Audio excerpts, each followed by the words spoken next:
नमस्कार दोस्तों, आज आपको बताऊंगा कि डेप्रिसिएशन की अकाउंटिंग एंट्री कैसे करनी है। हाँ जी दोस्तों, जैसा कि आप सभी जानते हैं फाइनेंशियल ईयर 24-25 का एंड होने जा रहा है और ऐसे में आपको बैलेंस शीट फाइनल करना है। तो बैलेंस शीट फाइनलाइजेशन करते वक्त आपको किस हिसाब से डेप्रिसिएशन की एंट्री करनी होगी, accounting entry step by step बताऊंगा।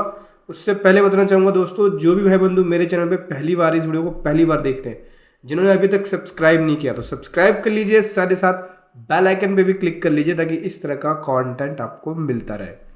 तो चलिए सीखेंगे कि कैसे आपको डेप्रिसिएशन की एंट्री करनी है। तो बैलेंस शीट में आ जाएंगे, यहाँ से आ जाएंगे फिक्स एसेट्स के अंदर। ठीक है, फिक्स एसेट्स में देखो जो डेप्रिसिएशन का मेथड लगाते हैं वो WDV लगाते हैं, रिटर्न डाउन वैल्यू मेथड। इस मेथड के अकॉर्डिंग आपको जो डेप्रिसिएशन लगाना होता है जब मशीन या फिक्स एसेट्स बिजनेस के अंदर पुट किया, उसकी डेट के अकॉर्डिंग लगाना होता है। अगर 30 सितंबर से पहले मशीन या फिक्स एसेट्स बिजनेस में पुट किया है, उसका यूज़ शुरू किया है, तो आपको पूरा डेप्रिसिएशन मिलेगा, जो भी डेप्रिसिएशन का रेट है। फॉर एग्जांपल के लिए मान के चलिए कि अगर कोई मशीनरी है, आपने 30 सितंबर से पहले उसको बिजनेस में लगा लिया, तो उस केस में आपको मशीनरी पे 15% का डेप्रिसिएशन होता है, तो पूरा 15% का डेप्रिसिएशन मिल जाएगा। लेकिन अगर आपने उस मशीनरी को 30 सितंबर के बाद लगाया, मान लीजिए 15 अक्टूबर को लगाया, 10 अक्टूबर को लगाया या नवंबर में लगाया, तो उस केस में आधा डेप्रिसिएशन मिलेगा, जो कि 7.5% होता है। इसको 180 डेज बोलते हैं कि 180 डेज से पहले लगाया या 180 डेज के बाद लगाया। ठीक है, डेप्रिसिएशन अकाउंटिंग के अंदर। तो चलिए सीखेंगे कैसे डेप्रिसिएशन की अकाउंटिंग करनी होती है। मेरे पास ये चार्ट है, देख सकते हैं, फिक्स एसेट के अंदर आ गया। डाई एंड टूल ओपन करता हूँ मैं। डाई एंड टूल दो प्रकार के हैं, एक एंड बना हुआ है, एक एंड बना हुआ है। तो मैं इसको सही कर दूंगा, एक ही हेड में कर दूंगा ताकि मेरे को डेप्रिसिएशन की एंट्री करते वक्त कोई प्रॉब्लम ना हो। तो मैं यहाँ से डाई एंड टूल वाले में कर देता हूँ। डाई एंड टूल वाले में पहले से बना हुआ था लेज़र, हमें अलग से नहीं बनाना चाहिए था। अब देखिए डाई एंड टूल एक ही लेज़र है। अब इसमें दिखाता हूँ, देखो इसमें दो तरह के बैलेंस है।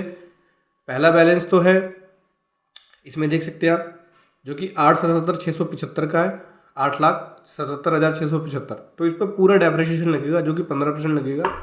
उसके बाद ये देख सकते हैं जुलाई में परचेज़ किया, तो जुलाई में परचेज़ किया, इसका मतलब क्या है कि 30 सितंबर से पहले परचेज़ किया गया है। इसका मतलब इस वाली वैल्यू पे भी पूरा डेप्रिसिएशन मिल जाएगा। इसका मतलब ये है कि मैं जो 10, 30, 475 का अमाउंट है, इस पर पूरा डेप्रिसिएशन कैलकुलेट कर सकता हूँ।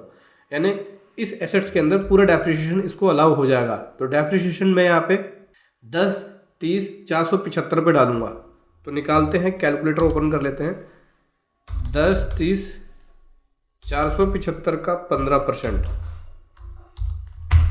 तो 154,571। चलिए डेप्रिसिएशन की एंट्री कर लेते हैं। अमाउंट हमें पता लग गया, जर्नल के थ्रू एंट्री जाती है इसकी। डेप्रिसिएशंस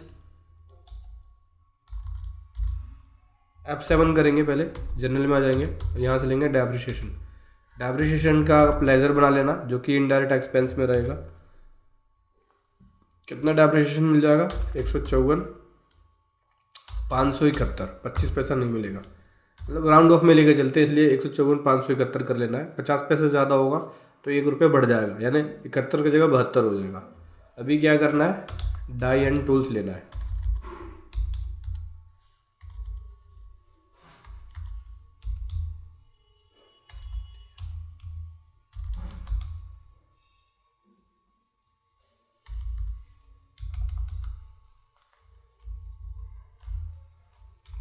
डाई एंड टूल्स, ठीक है, ये डाई एंड टूल्स पे डेप्रिसिएशन लग गया। इसी प्रकार से अगली एसेट्स देखते हैं, जो कि लैंड है, लैंड पे नहीं लगता। ठीक है, लैंड पे कभी भी डेप्रिसिएशन नहीं लगेगा। डेप्रिसिएशन का मतलब क्या होता है कि एसेट्स की वैल्यू कम होती है, लेकिन लैंड एक ऐसी एसेट है जिसकी वैल्यू कम नहीं होती, जिसकी वैल्यू बढ़ती है हमेशा टाइम के साथ। मशीनरी पे आ जाते हैं। मशीनरी भी देखिए पूरा मिलेगा, क्योंकि इसका ओपनिंग है और कोई भी ऐसी मशीन नहीं है जो 30 सितंबर के बाद परचेज़ किया है। तो इस पर भी पूरा डेप्रिसिएशन मैं निकाल लेता हूँ।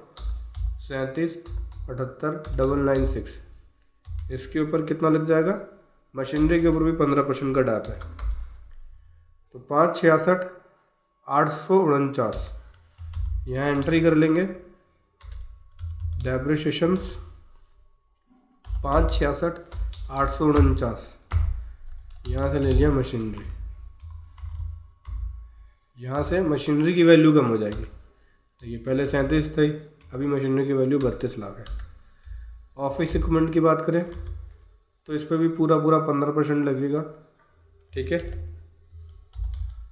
52,710.78 इसका 15%, जो कि 7906 है। तो 7907 बन जाएगा क्योंकि 06.61 है। तो इसकी एंट्री हो जाएगी डेप्रिसिएशंस 7907 और यहाँ पे लेंगे ऑफिस इक्विपमेंट।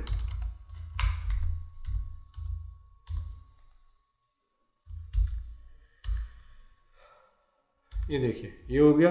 अभी आ जाते हैं व्हीकल टू व्हीलर व्हीकल है। इस पे भी 15% का डैप पूरा मिलेगा मुझे। 18,873 का 15%, जो कि 2830.95 या 2831 की एंट्री करेंगे। डेप्रिसिएशन ले लिया 2831।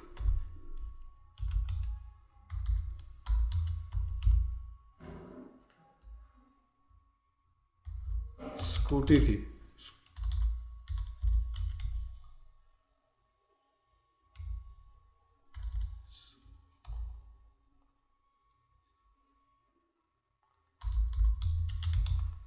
एक्टिवा स्कूटी थी। ठीक है, टू व्हीलर के अंदर। तो ये ले लिया, इसकी वैल्यू भी घट गई। कार की बात करें तो अब देखना, कार पे मैं तुम्हें बताता हूँ। कार भी परचेज़ किया गया है, जो कि 30 सितंबर से पहले परचेज है कार। तो पहले 11 लाख की थी कार, अभी दोबारा से इसके अंदर लगभग 1997 का परचेज़ किया, 247 का क्रेडिट नोट है। तो कार की वैल्यू बढ़ी है और ये 30 सितंबर से पहले कार के अंदर अमाउंट आया है, यानी न्यू कार परचेज़ की है। और अगर मैंने बताया था कि भाई 30 सितंबर से पहले होगा तो पूरा डेप्रिसिएशन मिलेगा, 30 सितंबर के बाद होगा तो हाफ मिलेगा। यानी 30 सितंबर से पहले 180 डेज से पहले पुट किया गया, ये यूज़ किया गया बिजनेस के अंदर, तो उस केस में पूरा डेप्रिसिएशन मिल जाता है आपको। और 30 सितंबर के बाद होता है, यानी आफ्टर 180 डेज इंट्रोड्यूस किया गया है बिजनेस के अंदर, तो उस केस में आपको हाफ डेप्रिसिएशन मिलता है। ठीक है, यहाँ भी पूरा मिलेगा क्योंकि 30 सितंबर से पहले बिजनेस के अंदर पुट किया गया है या यूज़ किया गया है। तो मैं 28,93,660 का 15% निकालूंगा। 28,93,660.30 का 15%, जो कि आएगा 4,34,049। तो यहाँ से ले लेंगे अपना डेप्रिसिएशन 4,34,049.45। ठीक है, कार के अंदर कार अकाउंट की वैल्यू डाउन होगी। ये देखिए 28 लाख। इसी प्रकार से कंप्यूटर की बात करें तो कंप्यूटर में हमें 40% का डेप्रिसिएशन मिल जाता है। ठीक है, तो यहाँ मैं 40% का डेप्रिसिएशन क्लेम कर सकता हूँ कंप्यूटर के अंदर। तो ये भी इसका ओपनिंग का ही निकालना पड़ेगा, 7604 का 40%। यहाँ से डेप्रिसिएशन पे जाऊँगा 30,41 42 कर दो, कंप्यूटर ले लिया। उसके बाद नीचे आ जाते हैं fire and fixers, fire extinguishers. इस पे 10% का मिलता है, फायर एक्सटिंग्विशर्स। ठीक है, इसके ऊपर 10% का डेप्रिसिएशन लगता है। तो जो ओपनिंग वैल्यू है 20,744 यानी 2074 का लगेगा। तो मैं यहाँ डेप्रिसिएशन लगाऊंगा, डेप्रिसिएशन 2074।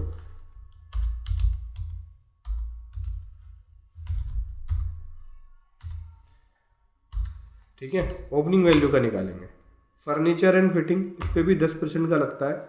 जो ओपनिंग वैल्यू है इसका 10% यानी 93,263.85 का 10% अगर निकाला जाए तो ये बनेगा 93,26। डेप्रिसिएशन ले लिया 93,26 और ये फर्नीचर एंड फिटिंग्स ये आ गया।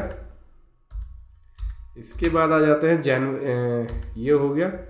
जनरेटर की बात करें, जनरेटर पे 15% पूरा मिलेगा, तो 19,177 का 15% ये आया। देखिए कितना है, 2876.55, यानी 2877 कर सकते हैं इसको।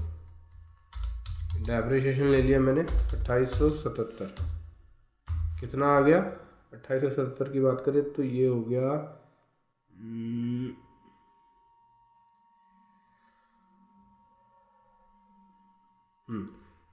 ये किसका था, कौन से हेड का था, एक बार देख लेते हैं जरा। जनरेटर का था। डेप्रिसिएशंस 2877 जनरेटर, इंटरस्टेट के नाम से बना रखा है हेड में। उसके बाद आ जाता है एसी।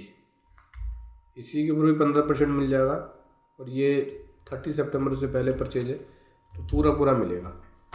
26,562.50 का 15%, यानी 3984।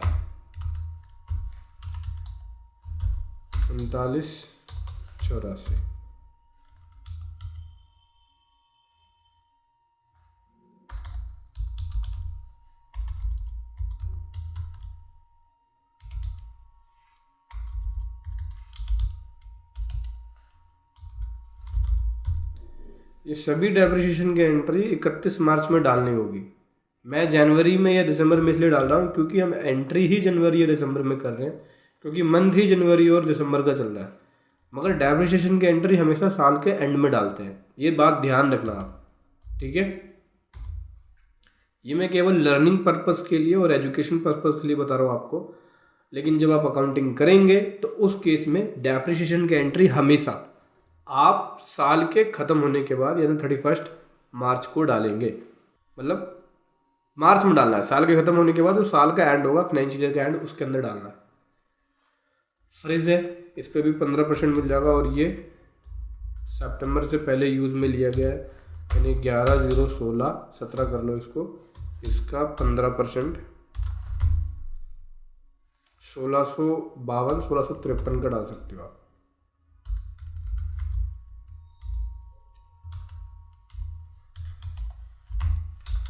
$1653।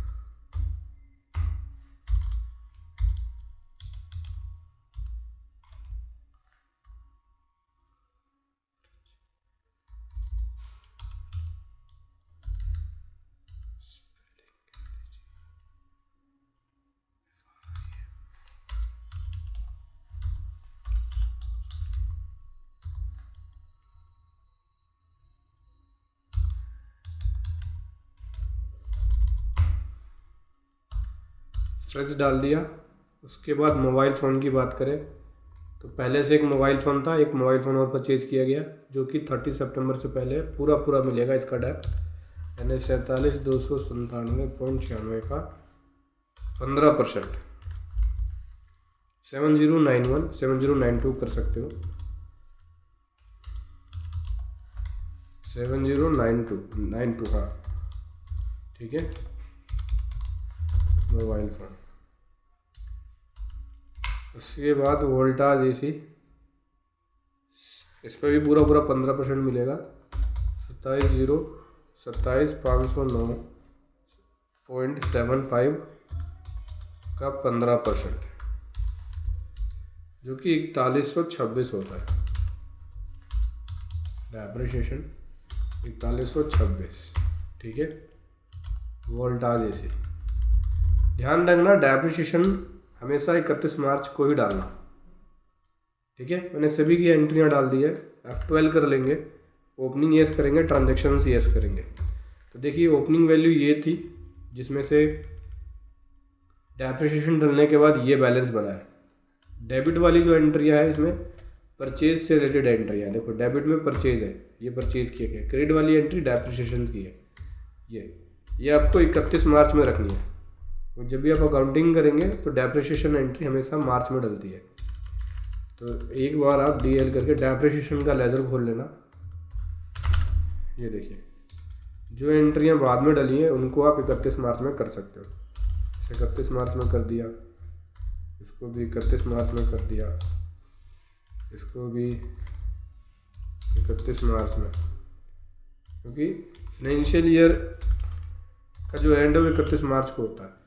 तो डेप्रिसिएशन हमेशा लास्ट में डलता है, क्योंकि फाइनलाइजेशन जब करोगे वो लास्ट में करोगे आप।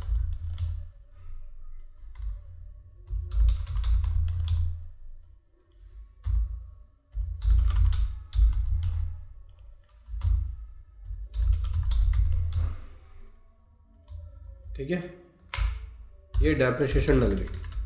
पीएनएल के अंदर जाएंगे तो पीएनएल में आपको डेप्रिसिएशन देखने को मिलेगा। ये देखिए 12 लाख का आपको डेप्रिसिएशन